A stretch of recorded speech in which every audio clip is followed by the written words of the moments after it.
दिसतं तसं नसतं. मराठीतील ही म्हण इंग्लिशच्या इडियमसाठी अगदी सार्थ ठरते, कारण इंग्लिशचे इडियम्स हे दिसतात तसे नसतात. इंग्लिशचे इडियम्स हे असे वाक्प्रचार असतात ज्यांचा अर्थ शब्दशः घेतला जाऊ शकत नाही. Idiom is an expression that cannot be understood from the meanings of its separate words, but that has a separate meaning of its own. म्हणजेच त्यांचा शब्दशः अर्थ घेतला जाऊ शकत नाही. त्यांच्यामध्ये फिगरेटिव्ह म्हणजेच लपलेला दडलेला अर्थ असतो. म्हणजे मी एक उदाहरण तुम्हाला देते. It was raining cats and dogs yesterday. म्हणजे काय कुत्र्या मांजरांचा पाऊस पडत होता. त्याचा अर्थ होतो मुसळधार पाऊस पडत होता. Hold your horses, I am not yet done with my explanation. इडियम्सचा वापर करणं गरजेचं आहे का? का आपल्या भाषेमध्ये इडियम्सचा वापर करायचा? तर आपले विचार अधिक स्पष्टपणे मांडण्यासाठी, आपली भाषा समृद्ध करण्यासाठी इडियम्सचा वापर आपल्या भाषेमध्ये केला जातो.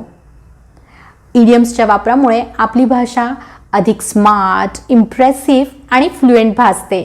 त्यामुळे जर तुम्हाला फ्लुएंट इंग्लिश बोलायचं असेल तर इडियम्सचा वापर आपल्या भाषेमध्ये करायला विसरू नका.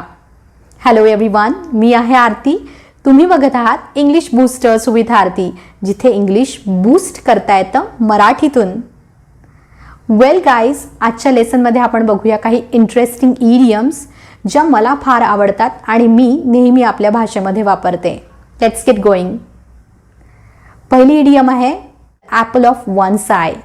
म्हणजे एखाद्याची अतिशय प्रिय व्यक्ती किंवा गळ्यातील ताईत आपण मराठीमध्ये म्हणतो ना, तोच. उदाहरण बघूया. She has 3 children but the youngest one is an apple of her eye. पुढची माझी नेहमीच्या वापरातली इडियम आहे ॲट द 11th hour.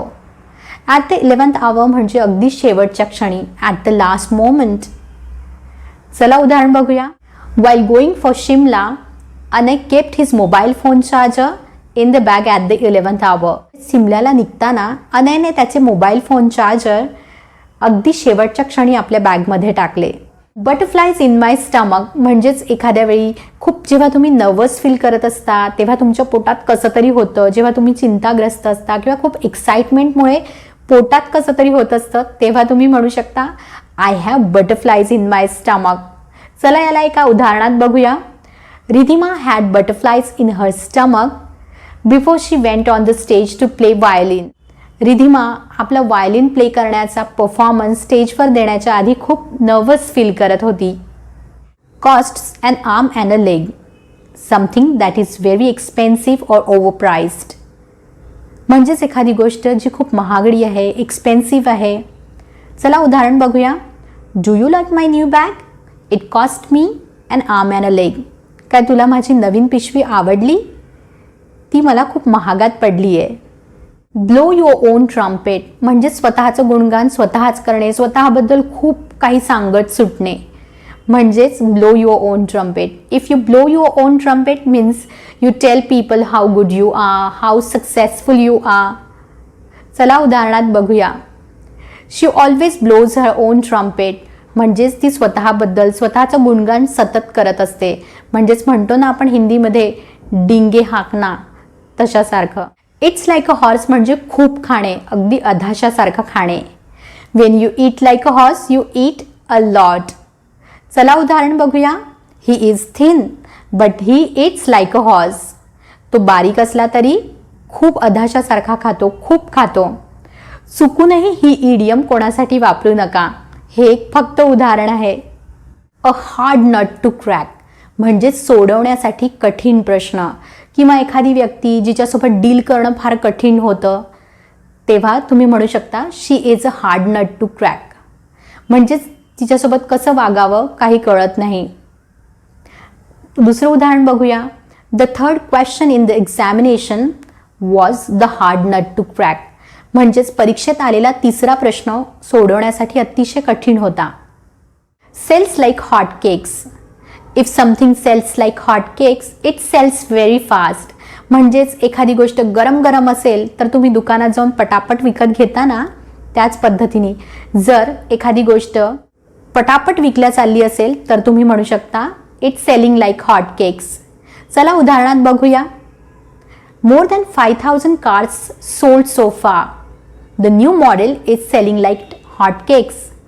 आत्तापर्यंत 5,000 कार्स विकल्या गेल्या आहेत. हे नवीन मॉडेल अगदी पटापट विकल्या चाललं आहे. To burn the midnight oil म्हणजेच to work late in the night, रात्री जागून उशिरापर्यंत काम करणे.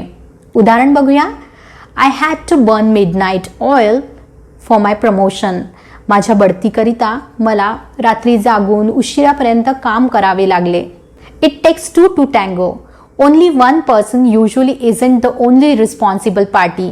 आपण मराठीमध्ये म्हणतो ना, टाळी एका हाताने वाजत नाही, त्याच प्रकारचे हे एक इंग्लिश इडियम आहे. टँगो हा एक नृत्याचा प्रकार आहे ज्यामध्ये 2 लोक लागतात तरच हे नृत्य होऊ शकतं. चला उदाहरण बघूया. Don't blame me, it takes two to tango. म्हणजे मलाच नुसता दोष देऊ नकोस, टाळी एका हाताने वाजत नाही. It takes two to tango.